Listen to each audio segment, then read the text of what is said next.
رسول اللہ وسلم علیک یا حبیب اللہ۔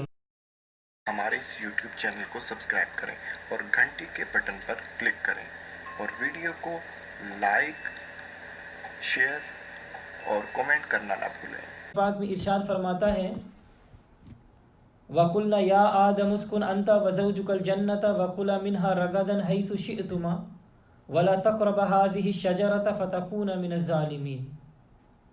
اور ہم نے فرمایا کہ اے آدم، تو اور تیری بیوی جنت میں رہو اور اس میں سے بے روک ٹوک جہاں سے تمہارا جی چاہے کھاؤ، مگر اس درخت کے پاس نہیں جانا کہ حد سے بڑھنے والوں میں سے ہو جاؤ گے۔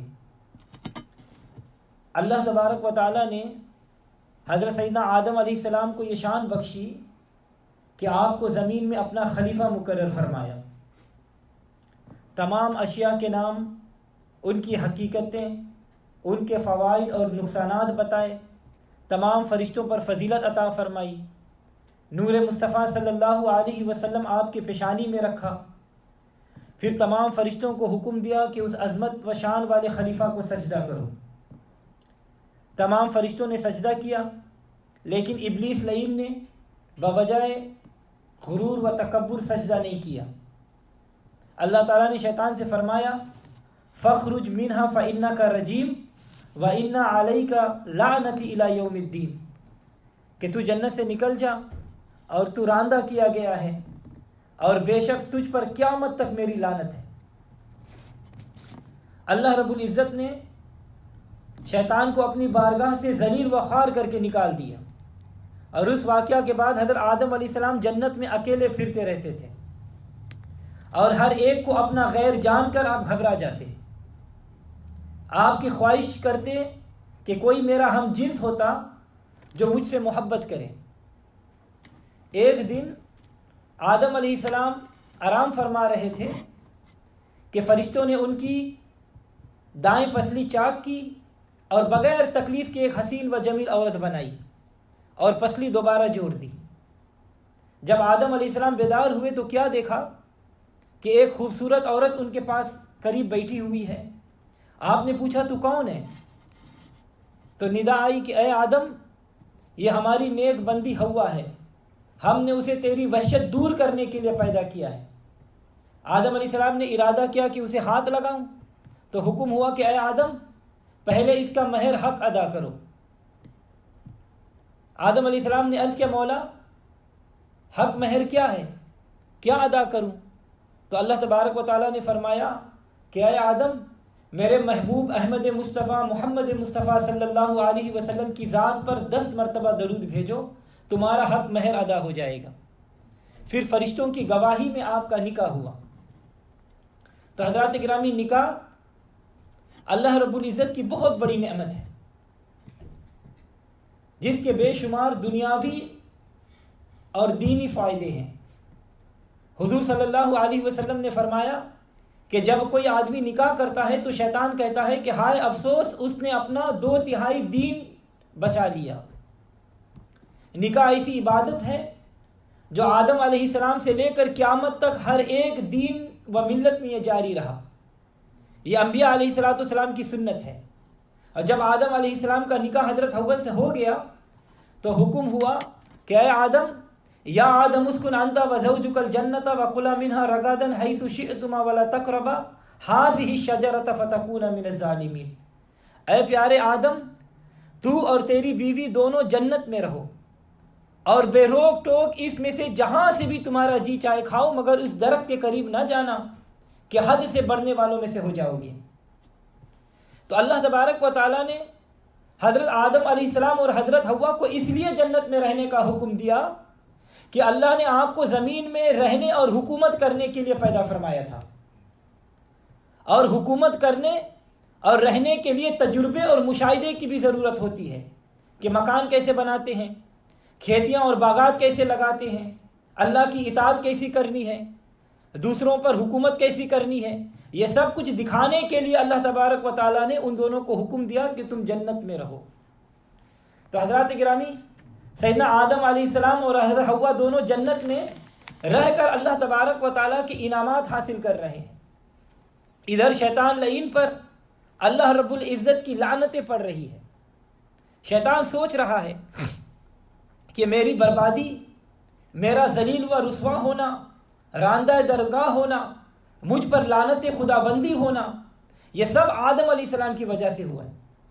شیطان آدم علیہ السلام سے سخت حسد رکھتا ہے اور اس کوشش میں مصروف ہے کہ کسی طرح آدم علیہ السلام کو بھی کوئی غلطی ہو اور وہ بھی میری طرح جنت سے نکالے جائیں. مفسرین کرام فرماتے ہیں کہ شیطان اگرچہ جنت سے نکالا گیا تھا لیکن ابھی اس کو جنت میں آنا جانا بند نہیں ہوا تھا. ایک دن شیطان موقع پا کر حضرت آدم علیہ السلام اور حضرت حوا کے قریب گیا اور عرض کرنے لگا کہ اے آدم، مجھ سے بہت بڑی بے ادبی ہوئی کہ میں آپ کو سجدہ نہ کیا، آپ کی تعظیم نہ کی اور میں ملعون ہو گیا. اب میں چاہتا ہوں کہ اس گناہ کا کفارہ ادا کروں اور آپ کو ایسے مقام پر پہنچا دوں کہ آپ راضی ہو جائیں. اور ساتھ ہی کہنے لگا کہ آپ اپنی اس تعظیم و توقیر سے زیادہ خوش نہ ہو کیونکہ آپ کو تو موت آنے والی ہے. آدم علیہ السلام نے پوچھا کہ موت کیا چیز ہے؟ تو شیطان مردہ جانور کی طرح ان کے سامنے لیٹ گیا، روح نکلنا، جسم کا تڑپنا وغیرہ دکھایا. آدم علیہ السلام یہ دیکھ کر گھبرا گئے اور پوچھا کہ کیا اس سے بچنے کی بھی کوئی ترتیب ہے؟ تو شیطان کہنے لگا، اللہ تعالیٰ قرآن پاک میں ارشاد فرماتا ہے، قال یا آدم هل ادلک علی شجرۃ الخلد وملک لا یبلی. بولا کہ اے آدم، کیا میں تمہیں بتا دوں ہمیشہ جینے والا درخت اور وہ بادشاہی جو پرانی نہ پڑے؟ آدم علیہ السلام نے پوچھا وہ کون سا درخت ہے؟ تو شیطان نے وہی درخت بتایا جس سے ان دونوں کو روکا گیا تھا. آدم علیہ السلام نے فرمایا یہ تو وہی درخت ہے جس کے قریب جانے سے اللہ تبارک و تعالیٰ نے منع فرمایا ہے. اگر ہم اس میں سے کچھ کھائیں گے تو اس کے عتاب میں آ جائیں گے. تو شیطان کہنے لگا کہ اے آدم، تمہارے رب نے تمہیں اس درخت سے اس لیے منع فرمایا ہے کہ تم دونوں کہیں فرشتہ نہ بن جاؤ یا ہمیشہ جینے والے میں سے نہ ہو جاؤ. شیطان کہنے لگا خدا نے تمہیں اس درخت کے کھانے سے اس لیے روکا ہے کہ کہیں تم فرشتہ نہ بن جاؤ، کیونکہ جو فرشتہ بن جائے گا پھر وہ خلافت کا حقدار نہیں رہتا. دوسرا، اس درخت کے کھانے میں اللہ نے یہ تاثیر رکھی ہے کہ جو اس کو کھا لیتا ہے پھر اس کو موت نہیں آتی، وہ خلیفہ نہیں بن سکتا، اور جسے موت آ جائے وہ خلیفہ نہیں بن سکتا. اور آپ کو اللہ نے اس درخت کے کھانے سے نہیں بلکہ اس کے قریب جانے سے روکا ہے. غرض کے ہر پہلو پر وہ گفتگو کر گیا اور وہ قسمیں اٹھانے لگا. اللہ تعالیٰ قرآن پاک میں ارشاد فرماتا ہے وَقَسَمَهُمَا إِنِّي لَكُمَا لَمِنَ النَّاصِحِينَ، اور ان دونوں سے قسمیں کھائی کہ میں تم دونوں کا خیر خواہوں. آدم علیہ السلام کو شیطان کی قسموں پر اعتبار آ گیا. انہوں نے سمجھا کہ کس کی جرت ہے کہ جو اللہ کے نام کی جھوٹی قسم اٹھائے. آدم علیہ السلام اللہ تبارک و تعالیٰ کی بارگاہ سے پوچھنا بھول گئے اور وہ دانہ کھا لیا، جیسا کہ اللہ تبارک و تعالیٰ خود قرآن پاک میں ارشاد فرماتا ہے وَلَقَدْ عَهِدْنَا إِلَىٰ آدَمَ مِنْ قَبْلُ فَنَسِيَ وَلَمْ نَجِدْ لَهُ عَزْمًا، اور بے شک ہم نے اس سے پہلے آدم علیہ السلام سے درخت کے قریب نہ جانے کا عہد لیا تھا، وہ بھول گئے اور ہم نے ان کا قصد نہیں پایا. تو حضرات گرامی، حضرت آدم علیہ السلام نے جو گندم کا دانہ کھایا اس میں ان کا کوئی ذرہ برابر بھی گناہ نہیں، کیونکہ جو غلطی بھول کر کی جائے اس پر کوئی سزا نہیں ہوتی. دیکھیے جیسے ایک روزہ دار روزے کی حالت میں بھول کر کچھ کھا لے تو اس پر کوئی گناہ نہیں، اسی طرح آدم علیہ السلام کا اس درخت سے بھول کر کھا لینا بھی کوئی گناہ نہیں. یقیناً وہ گناہوں سے پاک اور اللہ کے نبی ہونے کی وجہ سے معصوم ہے. اب اگر کوئی آدمی یہ کہے کہ آدم علیہ السلام سے گناہ سرزد ہوا تو وہ اپنے ایمان کا تو خاتمہ کر سکتا ہے، لیکن اللہ کے پیغمبر کی معصومیت میں کوئی فرق نہیں آ سکتا. اللہ تعالیٰ قرآن پاک میں ارشاد فرماتا ہے فَأَزَلَّهُمَا الشَّيْطَانُ عَنْهَا فَأَخْرَجَهُمَا مِمَّا كَانَ فِيهِ وَقُلْنَا اهْبِطُوا بَعْضُكُمْ لِبَعْضٍ عَدُوٌّ وَلَكُمْ فِي الْأَرْضِ مُسْتَقَرٌّ وَمَتَاعٌ إِلَىٰ حِينٍ.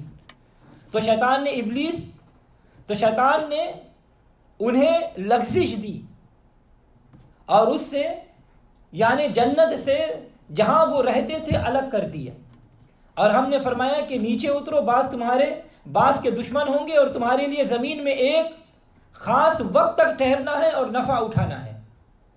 تو شیطان نے آدم علیہ السلام اور حضرت حوا کو دھوکہ دے کر وہ پھل کھلا دیا جس سے اللہ نے انہیں روکا تھا۔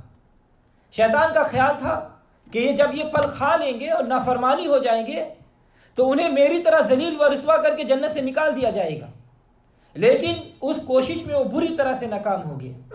اللہ تبارک و تعالیٰ نے آدم علیہ السلام کو دنیا میں بھیج کر آپ کے درجات اور زیادہ بلند فرمایا کہ پیارے آدم، جس طرح تمہارے جنت میں قیام عارضی تھا اسی طرح تمہیں زمین میں بھی عارضی رہنا ہوگا، پھر آپ کو دوبارہ یہیں بلایا جائے گا اور مستقل طور پر جنت میں رکھا جائے گا۔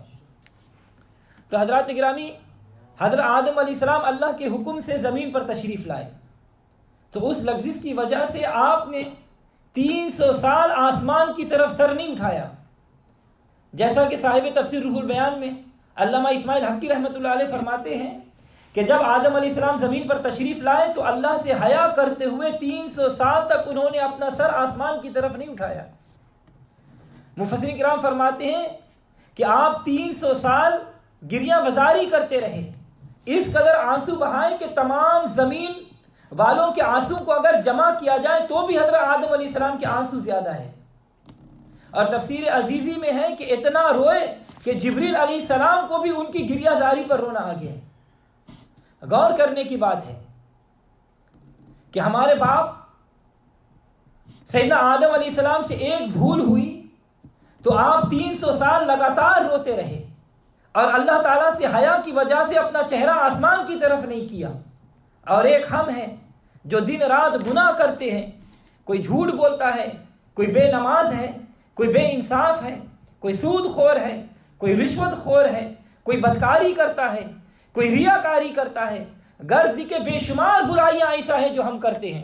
چاہیے تو یہ ہے کہ ہم سب گناہ چھوڑ دیں اور اللہ سے معافی مانگیں، اس سے بخشش کی اپیل کریں، توبہ و استغفار کریں، لیکن ہمارا حال یہ ہے کہ ہم توبہ کرنے کی بجائے، ان گناہوں کو چھوڑنے کی بجائے اس پر عقلی دلیلیں قائم کرتے ہیں۔